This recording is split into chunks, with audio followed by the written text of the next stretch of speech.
Hello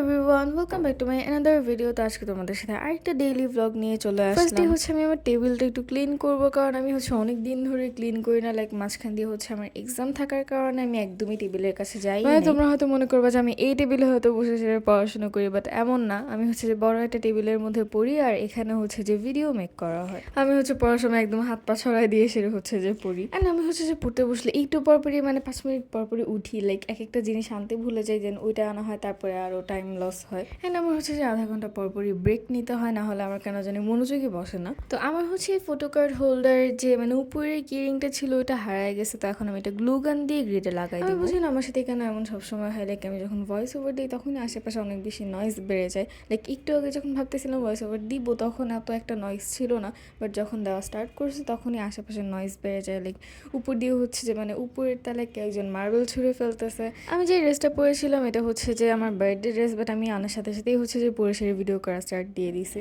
আজকে হচ্ছে একটু বের হওয়ার প্ল্যান ছিল, তো আমরা বালি এয়ারকেট চলে যাই। অ্যান্ড এটার উপরে হচ্ছে যে একটা নতুন শপ খুলছে। শপটার ভিতরে হচ্ছে যে প্রচুর গ্যাঞ্জাম ছিল, মানে অনেক বেশি মানুষ ছিল। যেহেতু নতুন খুলছে অবভিয়াসলি মানুষ থাকবে। মানুষ এক জায়গার জিনিস হচ্ছে আরেক জায়গায় গিয়ে রাখতেছিল, যার কারণে হচ্ছে যে কোনটার প্রাইস কত এটা বোঝা যাচ্ছিল না। অ্যান্ড ট্যাগের মধ্যে প্রাইসটা লেখাও ছিল না, কোনটার প্রাইস কত এটা হচ্ছে বোঝাই যাচ্ছিল না। আর এখানে দেখো অনেক কিউট কিউট কতগুলো প্লাশিস আছে, এগুলো দিয়ে হচ্ছে যে আমরা পিক তুলতেছিলাম। এখানে হচ্ছে অনেকগুলো ছোট ছোট গাছ ছিল টেবিলের মধ্যে সাজায় রাখার জন্য, তো আমার বোন হচ্ছে ওখান থেকে একটা নিছিল। অ্যান্ড ওটার প্রাইস পড়ছিল 170 টাকা। এখানে প্লাশিগুলো অনেক বেশি কিউট ছিল, দেখো এই কিটির প্লাশিটা কত কিউট, অ্যান্ড এগুলো অনেক সফট ছিল। এখানে অনেক ডিফারেন্ট টাইপসের গাছ ছিল, তো আমি ভাবতেছিলাম যে কোনটা নিবো, বাট এগুলোর প্রাইস অনেক বেশি ছিল। আমি হচ্ছে পুরোটাই ঘুরে ঘুরে করছি, বাট আমি এতটাই গাধা যে আমি এখন সবটার নামও জানি না। তো এটাই ছিল আমার বোনের ওই ছোট্ট গাছটা, এটার জন্য হচ্ছে যে ওর থেকে একদম লাইন ধরে মানে বিল দেওয়ার জন্য দাঁড়ায় থাকতে হয়েছিল অনেকক্ষণ। এরপর ওখান থেকে হচ্ছে আমরা জামাল খান চলে যাই রেস্টুরেন্টে, অ্যান্ড ওখান থেকে পার্সেল নিয়ে তারপর আবার বাসায় চলে আসি। এখানে হচ্ছে ফ্রাইড রাইস অ্যান্ড হায়দ্রাবাদি বিরিয়ানিটা নেওয়া হয়েছিল। সারাক্ষণ ঘুরে ঘুরে পর হচ্ছে সবাই টায়ার্ড, তো এখন হচ্ছে যে